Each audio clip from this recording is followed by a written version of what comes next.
Hey everybody, I'm Shamaya. It's like papaya, except it's not. And this is Plot Twist Please. Welcome. If you don't know, Plot Twist Please is a media platform where I like to talk about wellness principles for...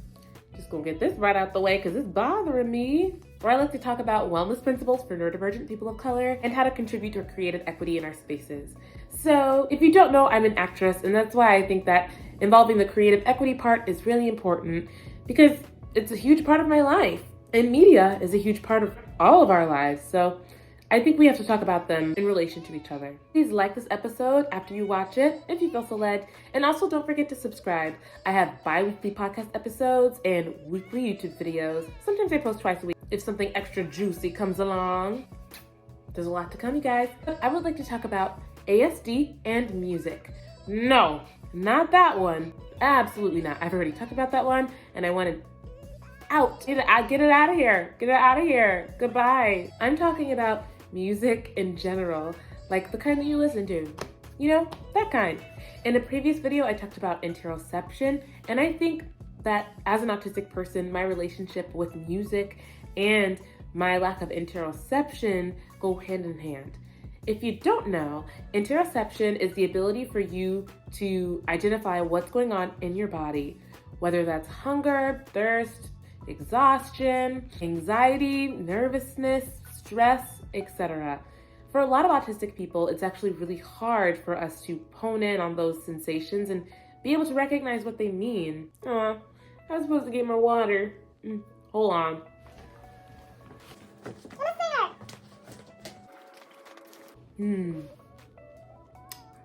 I'm getting better at it. I noticed that my body was thirsty. Or rather, no, I didn't notice that my body was thirsty. I just know that I usually drink a gallon a day. I'm an actor / singer, so I gotta do the whole thing. Music. I often find that music helps me become more in tune with what my body needs, whether it's me feeling angry and so needing to listen to a song that evokes it out of me just to get it out of my system, or me feeling sad. Because here's the thing too, a lot of the time if you have a lack of interoception or you're just not, your brain just can't really suss out that information, you won't notice that you're feeling a little anxious or a little angry or a little sad. It'll just all come crashing down in one big moment. You won't notice it bubbling below the surface until there's suddenly an explosion and you're like, whoa, where did all this emotion come from? Where did it come from? Wasn't here before. And it turns out, yes it was. It just was smaller, and so it was harder for you to identify. That's a really common phenomenon with autistic people. And a lot of the time this lends itself to behavioral issues when you're younger, and it's why you see a lot of outbursts. I went to a public school and I went to school with someone who was autistic. I at the time didn't know that I was, which is the funny turn of events, but they would often have outbursts in class and other kids would laugh. I wouldn't laugh because that's mean.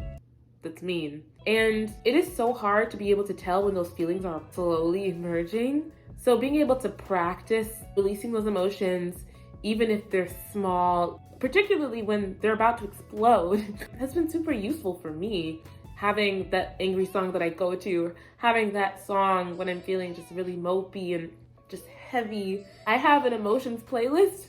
I have the songs that I listen to when I need a pick-me-up or when I'm feeling myself, when I'm just like gonna have a good time. I have a whole playlist for songs when I just want to be in my sadness and just want to be in my feelings. I have a whole playlist for when I just want to like punch a wall.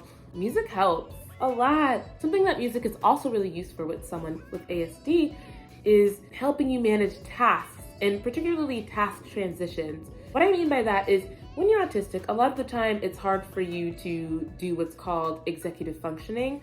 Now, executive functioning is something that involves the basic daily things you need in order to survive, like brushing your teeth, or going to work, or waking up in the morning, or eating breakfast.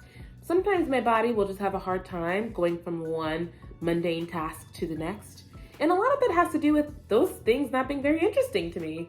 My brain kind of constantly needs to be activated, and so things that don't really activate it, like showering or folding laundry, even though those are really crucial things in order to live life, they just don't interest me, so it's hard for me to just do them. And so something that gets me to do those tasks is having almost like a musical shift. If I'm having a hard time getting out of bed, the one thing that will get me out of bed is listening to a song.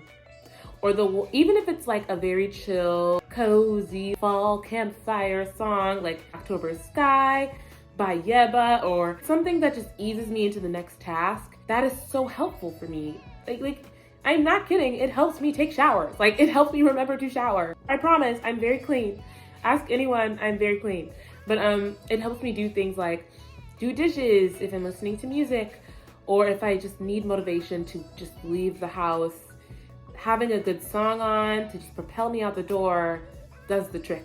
It's kind of bizarre, but it really does make the difference in those transitional moments. Now, music in general does have a positive effect on your development from an early age, as well as just managing life.